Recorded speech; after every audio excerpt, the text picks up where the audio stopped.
Hello everyone, চলে আসলাম আর একটা নতুন ভিডিও নিয়ে। আগের ভিডিওয়ে তোমরা দেখেছো আমার ট্রান্সফরমেশনের ভিডিও।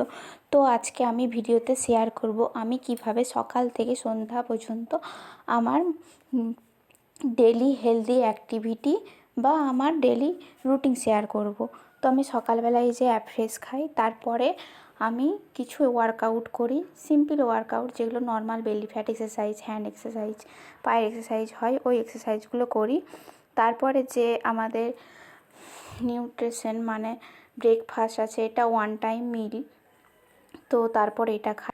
তো বন্ধুরা, এটা গেল আমার সকালের রুটিন। তারপরে আমার লাঞ্চ ডিনারের রুটিন পেতে চাইলে আমার ভিডিওতে তোমরা ফলো করে রাখো অ্যান্ড সাবস্ক্রাইব করে রাখো, আমার ভিডিওগুলো তোমরা পেয়ে যাবে। অ্যান্ড আমার ভিডিও কিন্তু দেখতে ভুলো না। পরের ভিডিও পেতে চাইলে কমেন্ট করে জানিও। Bye bye.